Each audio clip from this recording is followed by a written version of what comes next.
वासुदेवाय।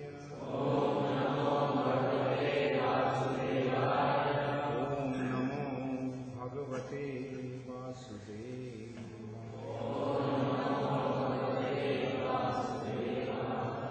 नारायणं नमस्कृत्य नरं चैव नरोत्तमं देवीं सरस्वतीं व्यासं ततो जयमुदीरये। नष्टप्रायेषु अभद्रेषु नित्यं भागवत सेवया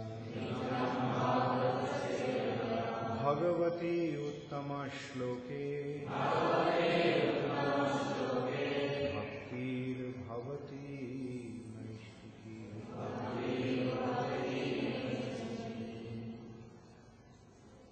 Srimad Bhagavatam, second canto, chapter 7, scheduled incarnations, text 10. Nabher Asav Rishabha Asa Sudevi Sunur Yo Vai Chachara Samadri Jara Yoga Charyam Yad Paramahamsam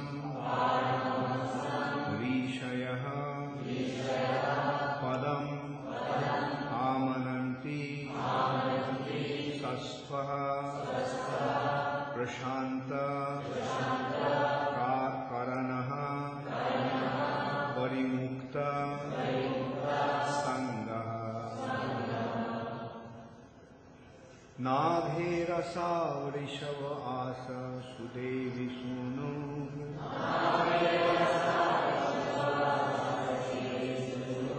Yo Vai Chachara Samadrik Jar Yoga Charjam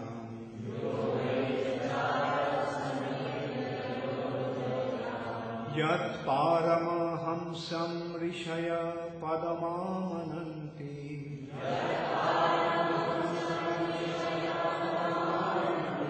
Sasva Prashanta Karana Parimukta Sangha.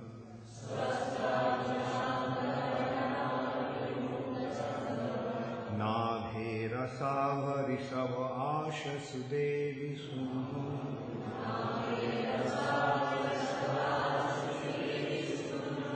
Yo Vai Chachara Samadrik Jara Yoga Charyam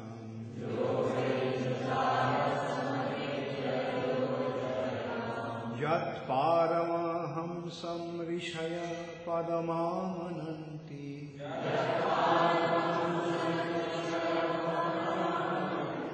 Sasta Prashanta Karana Parimukta Sangha.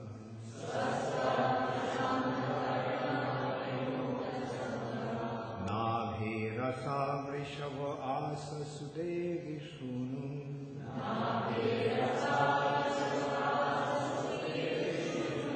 Yo Vai Chachara Samadrik Jara Yoga Charyam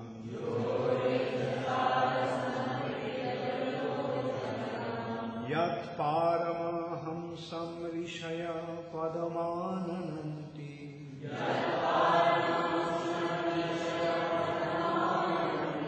Swastha Prashanta Karana Parimukta Shanga.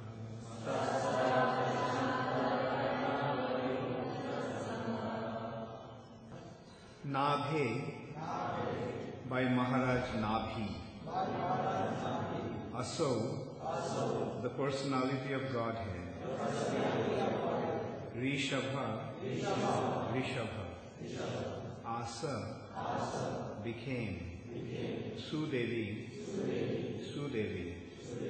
Sunuhu, the son of. Yaha, who. Vai, certainly.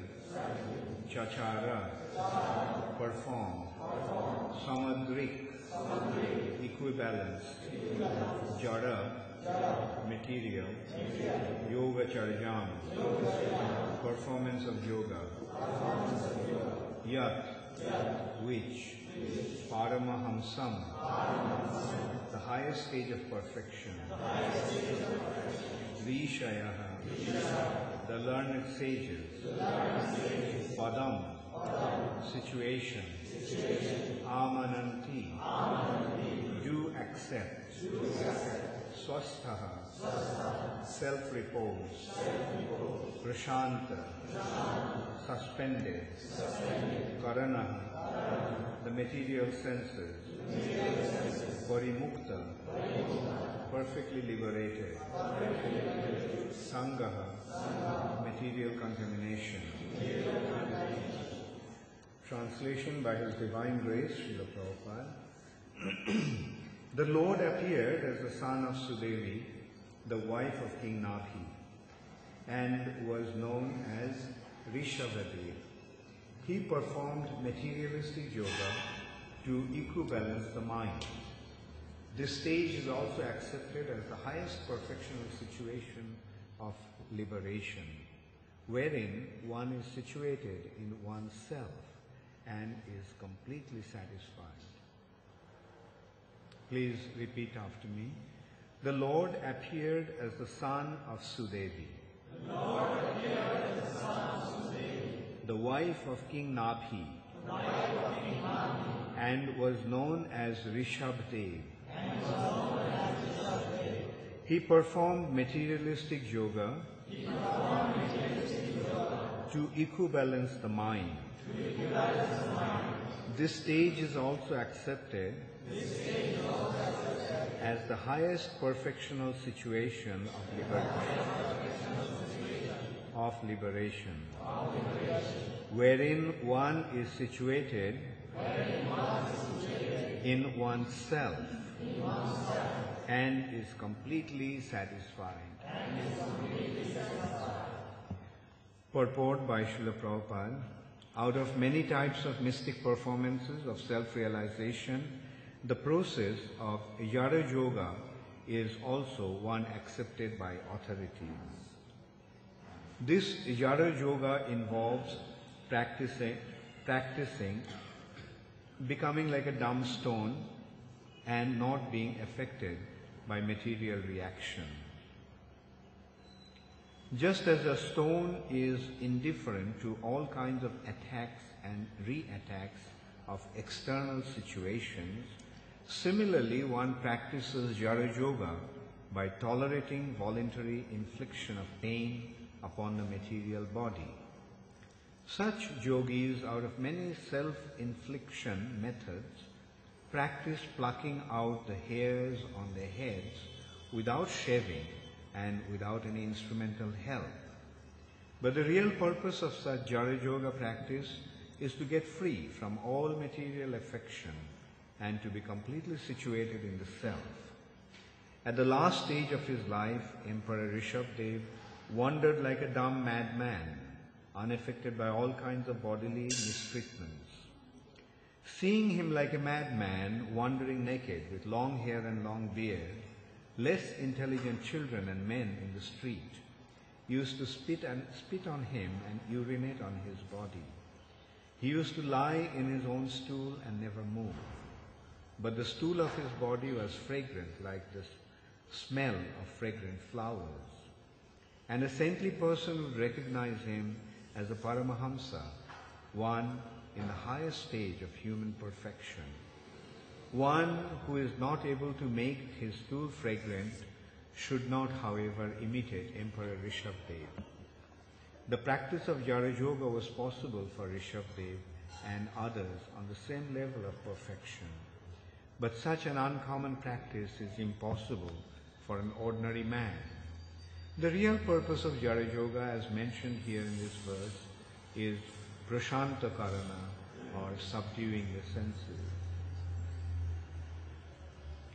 The whole process of yoga, under whatever headings it may be, is to control the unbridled material senses and thus prepare oneself for self-realization. In this age specifically, this Jara Yoga cannot be of any practical value. But on the other hand, the practice of Bhakti Yoga is feasible because it is just suitable for this age. The simple method of hearing from the right source, Srimad Bhagavatam, will lead one to the highest perfectional stage of yoga. Rishabdev was the son of King Nabhi and the grandson of King Agnidhra, and he was the father of King Bharat, after whose name this planet was called Bharatvarsha. Rishabdev's mother also was known as Meru Devi, although her name is mentioned here as Sudevi. It is sometimes proposed that Sudevi was another wife of King Nabhi, but since King Rishabdev is mentioned elsewhere as the son of Meru Devi, it is clear that Meru Devi and Sudevi are the same person under different names. Nabhe Rashav Rishav Asa Sudevi Sunul Jo Goi Chachara Samadrig Jarajoga Charyam Jat Paramahamsam Rishaya Padamamananti Swasthang Prashanta Karana Parimukta Sangha. The Lord appeared as the son of Sudevi, the wife of King Nabhi, and was known as Rishabdev. He performed materialistic yoga to equibalance the mind. This stage is also accepted as the highest perfectional situation of liberation, wherein one is situated in oneself and is completely satisfied. So, this chapter, the 7th chapter of the 2nd canto, is describing the scheduled incarnations, how the Supreme Personality of Godhead incarnated at different point in time in this material nature, specifically on this planet. This is the 9th description of incarnations of the Lord. The total 23 descriptions of 23 incarnations of the Lord in this chapter. Now Rishabdev is being described here. It has been described that Rishabdev was the son of King Nabhi and Sudevi. In the 5th canto, there has been an elaborate description of Rishabdev's appearance and activities.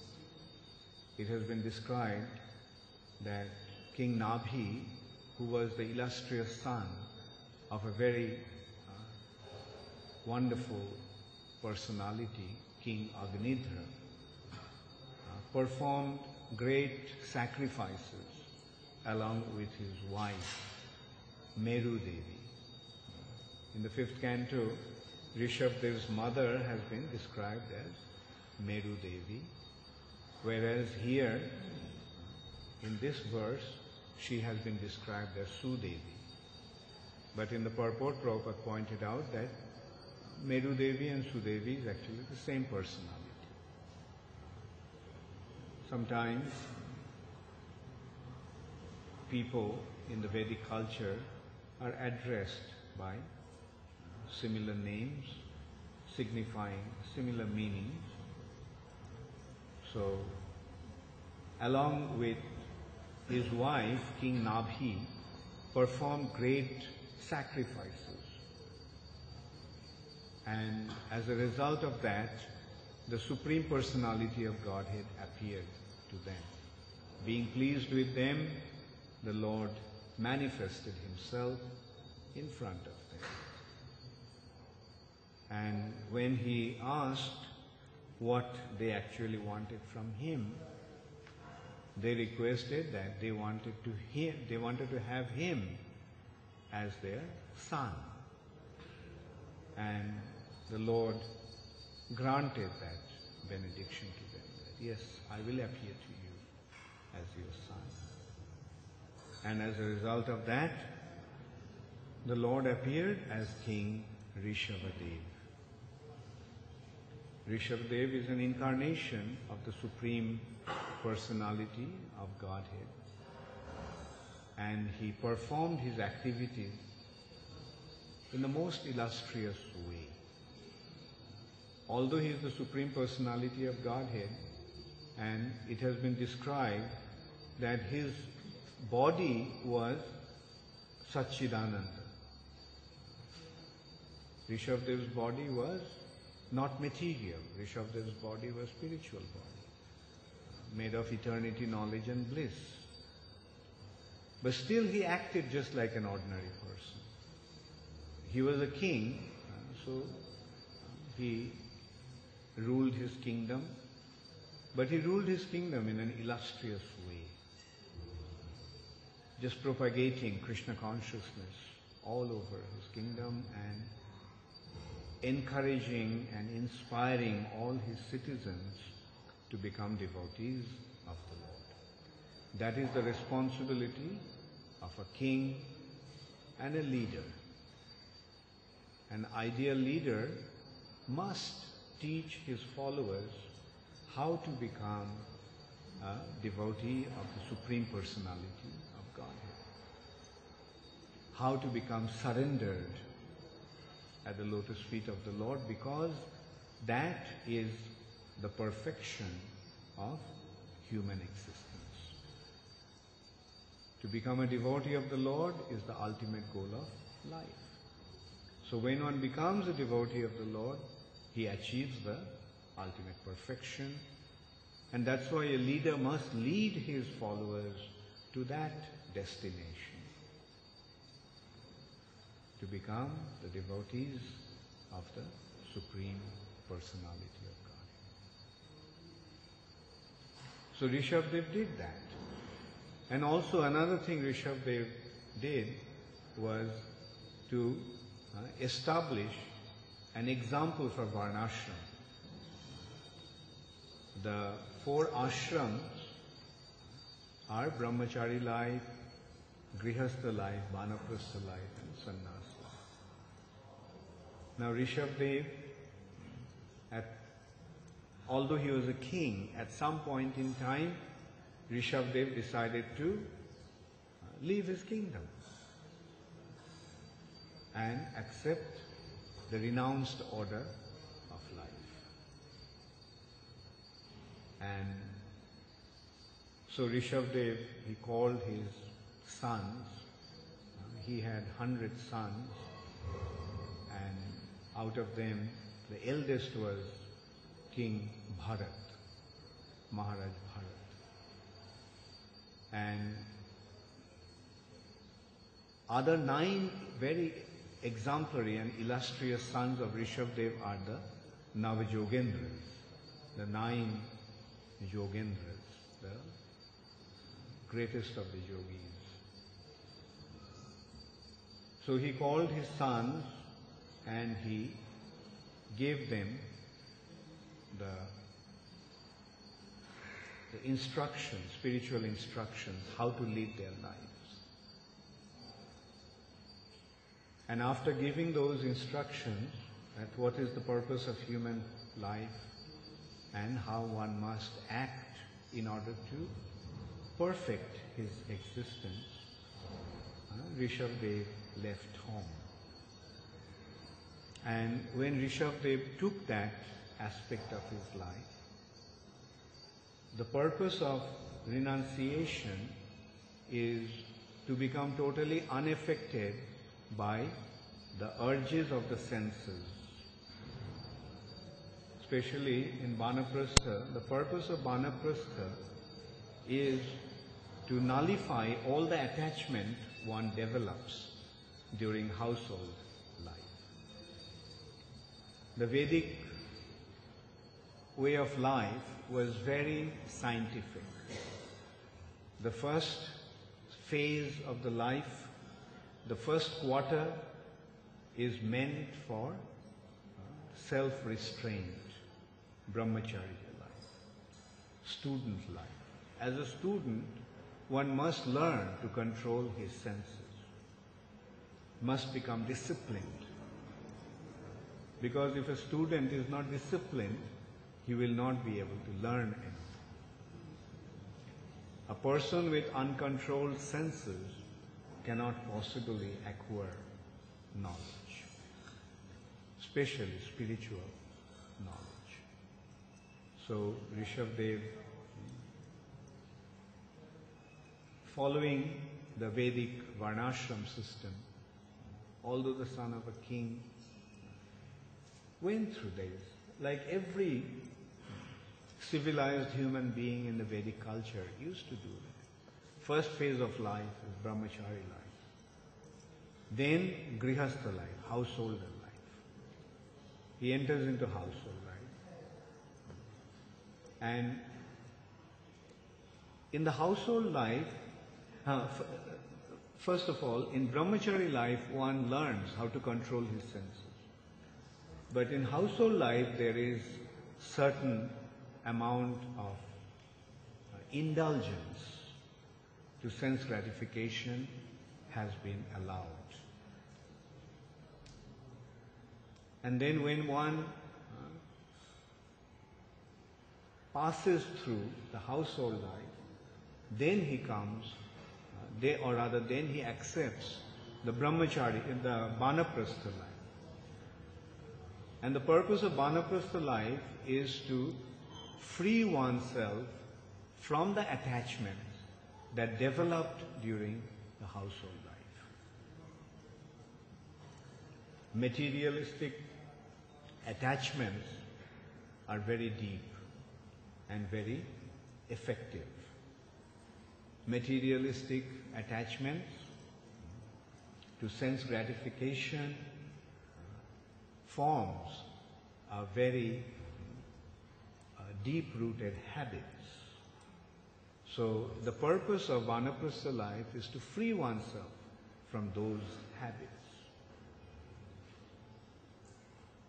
So at that stage, when one takes to vanaprastha order of life, one actually denies himself from all possibilities of sense enjoyment.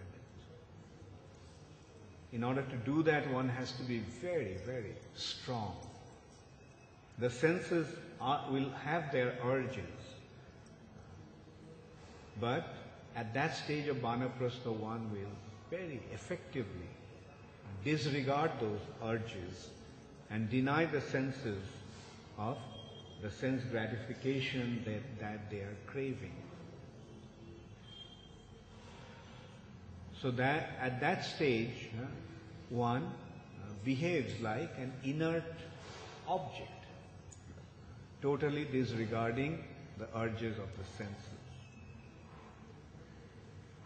And this has been described here as a yara yoga, becoming yara, inert, dumb, not at all affected by the onslaughts of the material nature. Like generally, we try to protect the body from the undesirable onslaughts of material nature. Generally, when it is very cold, we try to keep the body, or for the sake of the body, we try to create a warm and comfortable situation. When it becomes very hot, it is a tendency to be in a cool situation.